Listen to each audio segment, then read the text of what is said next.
So already in the Bible, the Passover sacrifice was like the pinnacle ritual event for Israel. But we should be clear to distinguish, right? It was the sacrifice that was the important moment, not what we think of now, which is the 7 days of eating unleavened bread, or 7 days of not eating leavened bread.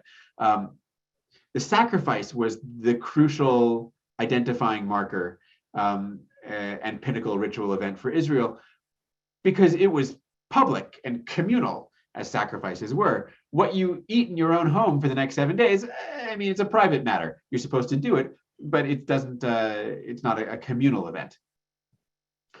So the Passover sacrifice was the big deal. But when the temple was destroyed in 70 CE, of course, sacrifice ended forever so far, and this left an obvious gap for Judaism. How should we celebrate this central ritual? Of course, this was how we got most of modern Judaism at all, and this was the driving question post-sacrifice. Right? When sacrifice has ended, how do we make ourselves? How do we rebuild? How do we reconstruct our identity? But we're here to talk about how this worked with the Passover sacrifice. And the first step was, okay, it was a festival sacrifice, which means it was the kind of sacrifice where you make an offering and you get some food back and you have a party and you eat it. So, okay, we're going to turn this festival sacrifice into a ritual meal. Again, not a big step because they were already eating some of the Passover sacrifice. But okay, what should we eat on this in this ritual meal? Well, the Bible talks about bitter herbs and unleavened bread, so for sure we'll do some of that. When should we eat it? They thought. Well, okay, we'll eat it at the exact same time that the sacrifices were offered according to the Bible. So the Bible says you have to offer the sacrifices at twilight, so that's when we're going to do this ritual meal at home.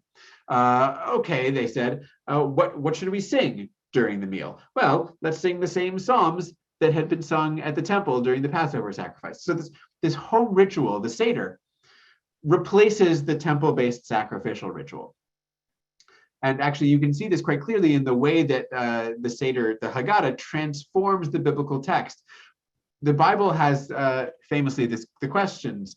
When your children ask you, what do you mean by this rite? You say, this is the Passover sacrifice because he passed over the houses, etc.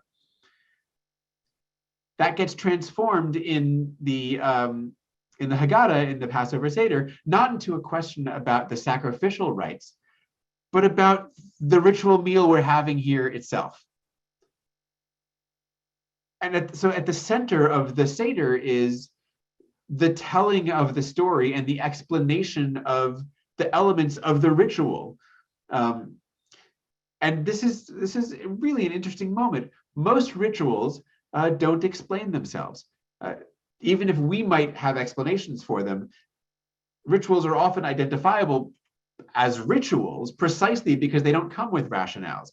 When we think about all of the sort of ritual motions and movements and orders and things that we do in a religious service of really any kind, a lot of them we do because that's how we do them. But here in the Passover Seder, the link between the ritual and the Exodus is made explicit and over again throughout the Seder. It's constant self-explanation. Why are we doing this? We're doing this because we do this to symbolize this. This is, in fact, the updated version of the central religious rite of ancient Israel. And it centers on the fundamental story of Israel and Judaism. And it's the doing of the ritual and the remembering of the past, or at least the creation of a communal memory of past events. Right? It's all of that binds the community together, right? Which is what rituals do. But this ritual, again, is like really markedly centered around the story, and does so in a way that reflects the new status of Judaism post-temple, and not just post-temple, but post-diaspora, right? The dispersion of Israel and Judaism all around the world. Without a central temple, and with Jews living all over the place, what brings the community together? What brings them together is that they can now participate in this Passover ritual, right? What was the central ritual of the temple is now a ritual that's performed in every Jewish home, regardless of where they are.